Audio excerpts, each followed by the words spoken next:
Alrighty, ladies and gentlemen, welcome back to a new video. Today we're going to be a VOD view. It's going to be silver-ish elo ADC. It's going to be Zeri. I don't know who the sup is here. What are we looking at? Zeri Braum versus Caitlyn. Kind of annoying game, getting very outranged early. I think that probably this game you're just going to spend most of the time minimizing until you get first base. If you can see us really well, try not to get poked out too much, especially in an elo like this where they're probably not going to play that well.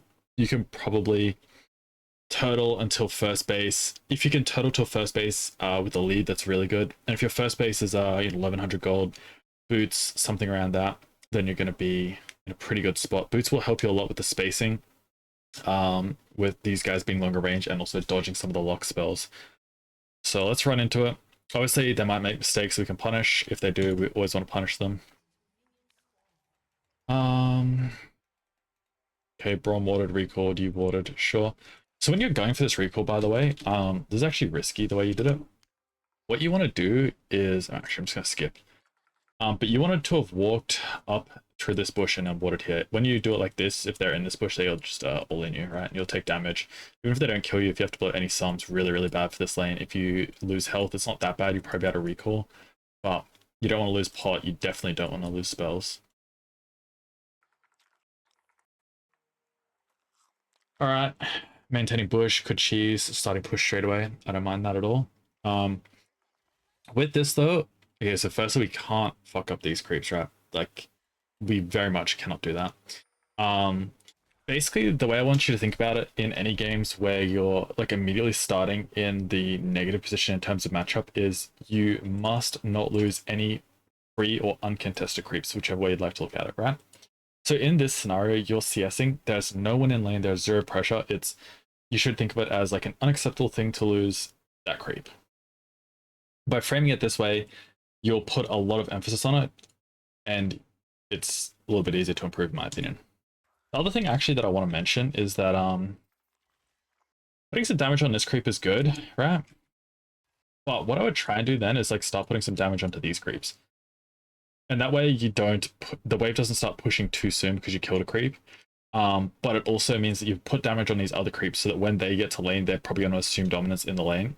And you're not in, a bad spot because you'll be able to CS all these creeps relatively easy that way. So it's a little bit of an easier way to get all 6 creeps compared to just like, getting this singular creep.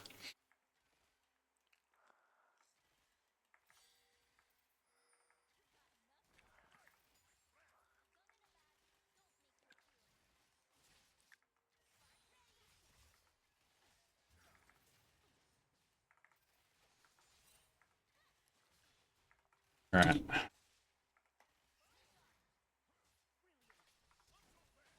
Okay, interesting. All right, let me run back in this. So they use all their spells here. So we start hitting this guy straight away, which is really good. Keep hitting. But what we should be able to do here is proc the passive, right? There's no reason to not proc this passive. You're kind of just getting run down for free there. And it also gives you the opportunity to turn too.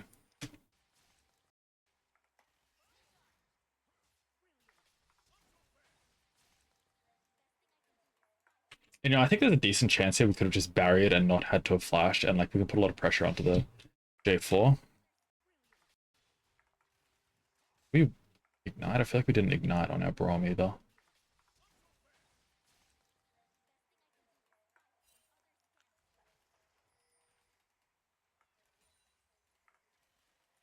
Sure. No, we didn't. Okay. I like the pinging, that's good. A lot more communication, shot calling, stacking the deck in your favor. This is really good to see.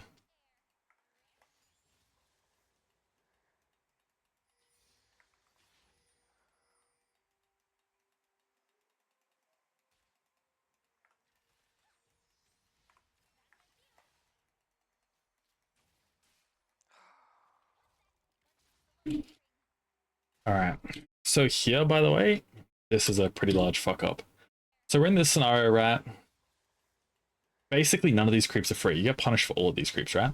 what's happening here? Wave is slow pushing into you, so you're 100% going to be guaranteed to get all these creeps if it crashes into the tower, because they either have to reset or they stay through waves, through spells underneath tower.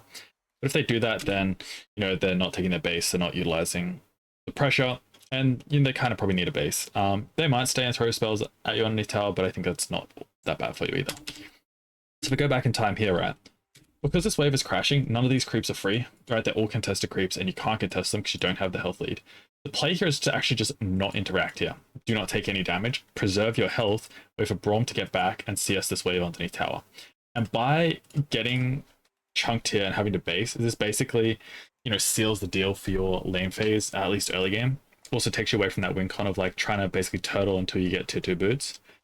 And obviously there's like a frustrating thing for you too, I can hear. You're not hyped with that. So this was a huge issue. You know, probably not, you know, game losing, but, you know, potentially is, depending on how you play this next part and how they play it.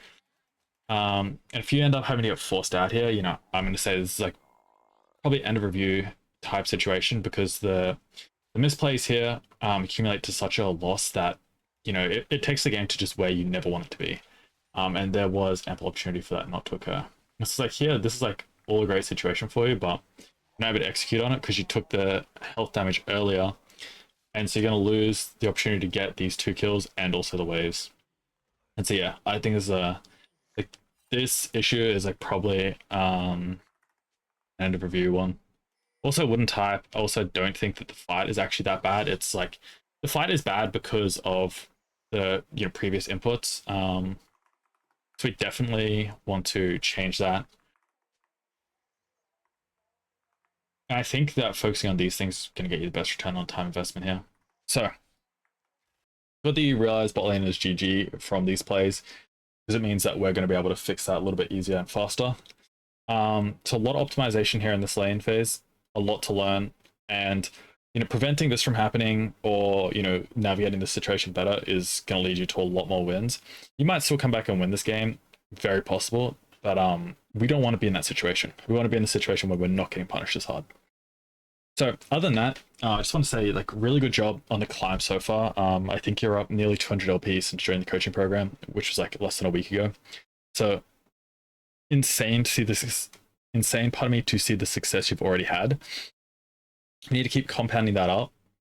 These things will definitely help you do that. If you have any questions, feel free to ask me. Also, I will ask you, but I might post this on YouTube. So I'll get your permission first.